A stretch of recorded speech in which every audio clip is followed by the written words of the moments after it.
Aujourd'hui, je vous présente l'Abernic RG35XX+. Par rapport à la version non plus, vous avez un processeur plus rapide, plus de mémoire vive, une plus grande batterie, le Bluetooth ainsi que le Wi-Fi. Abernic le vend 64$ américains sur son site web. Le RG35XX est maintenant vendu à 50$ USD. Pour le même prix, il existe aussi une version 2024 qui utilise le même CPU et la même mémoire vive que le Plus, mais avec une batterie plus petite, sans Wi-Fi et Bluetooth. Oui, c'est très mêlant en ce moment. Parlons un peu du design.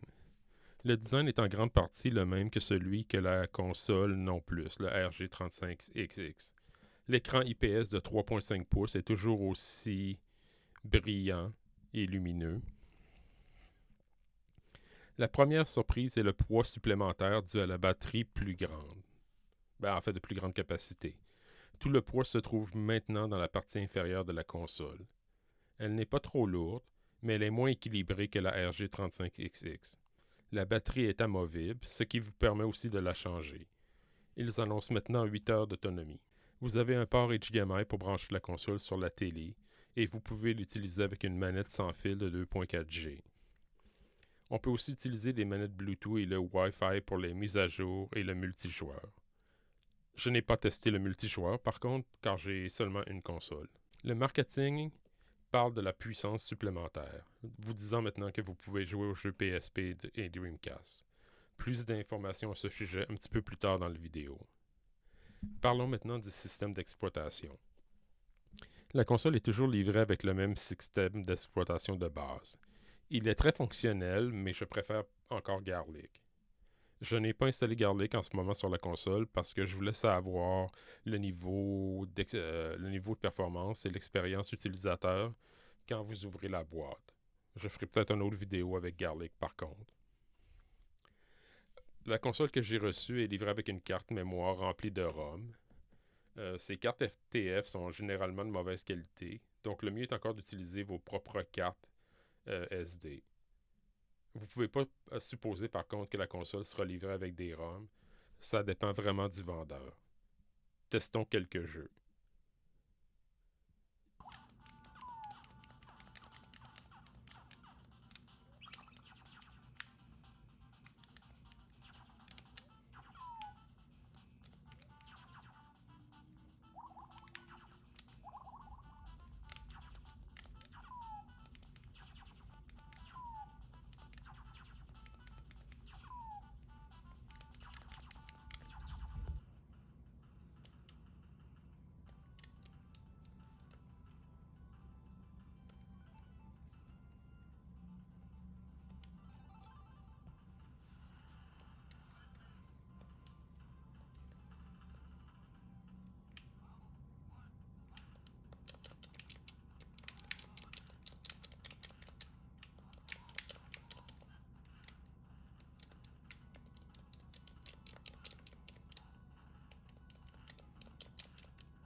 Des trois appareils RG35XX, le plus est celui qu'il faut acheter.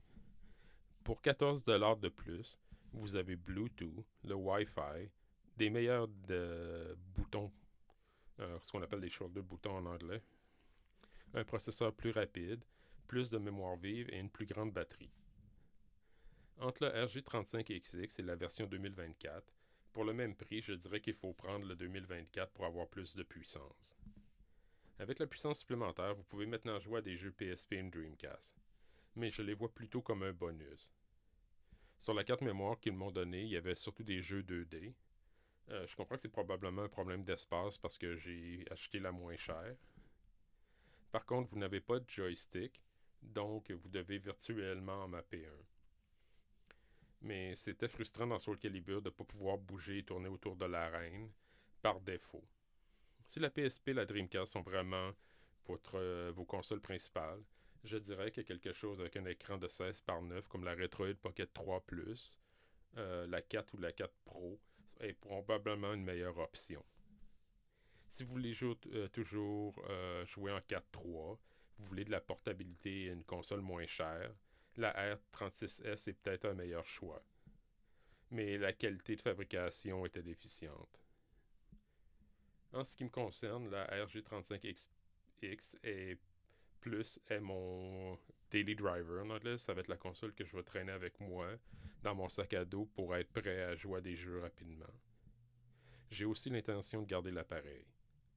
J'adore mon ROG Ally, mais je veux juste l'amener pour les longs voyages, donc avoir quelque chose de petit et compact est génial.